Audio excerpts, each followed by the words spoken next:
To all my wonderful subscribers, students, disciples. This is your Master GongSun, and welcome to another episode of Taoism as Applied to the News.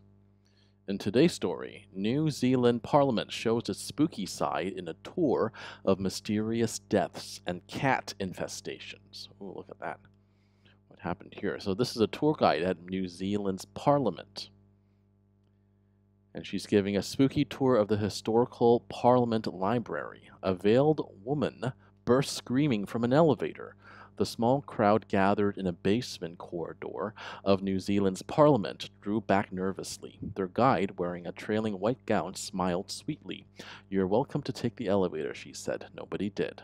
Mysterious deaths, unexplained noises, and late-night apparitions are not the usual fodder of daily tours offered at the Parliament buildings in Wellington. After hours on Thursday, however, guides donned Victoria-era garb to regale visitors with the precinct's less savory history, mostly factual tales of real-world tragedy and paranormal lore that have grown established among political staffers through decades of colorful retelling.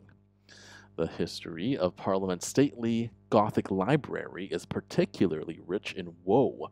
Constructed in the late 19th century and feared by some of Parliament's night shift security guards and cleaners, it has survived 2 fires, a flood, and being overrun by feral cats. Alright, as usual, I won't read all of it, but just the more interesting and exciting parts. So, what happened here, huh?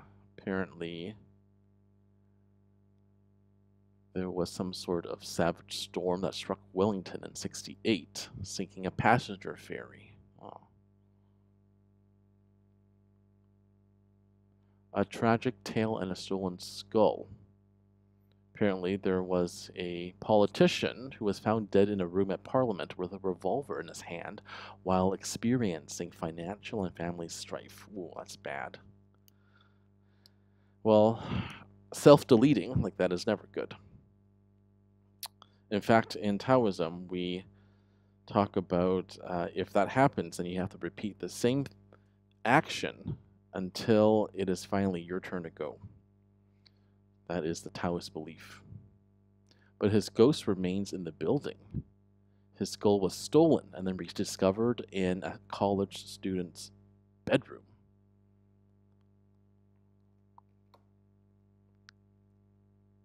Interesting. Screams from the basement. Huh. Look at all that.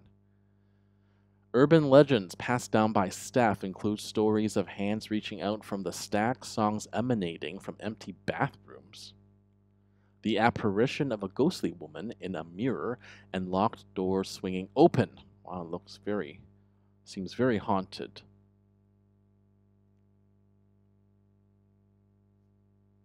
All right, well, in Taoism, and really in physics, I mean, that's what Taoism is. A lot of it is just science. We are energy, and according to the laws of physics, energy is neither created nor destroyed. So that's why I know for a fact we all survive death. Our physical bodies do not, but our souls, our consciousness, whatever you want to call it, I call it our soul consciousness, it survives death. So that explains why you have these doors opening by themselves, right? Because they're not opening by themselves, they're being opened by the souls. So yes, there's a whole branch of Taoism devoted to the supernatural, which I will be teaching in some courses I will be putting out soon enough. This has been your Master GongSun. What do you guys think? Do you believe in goats? Have you experienced anything supernatural? Leave your comments below. Thank you for tuning in. As usual, keep living in alignment with the Tao.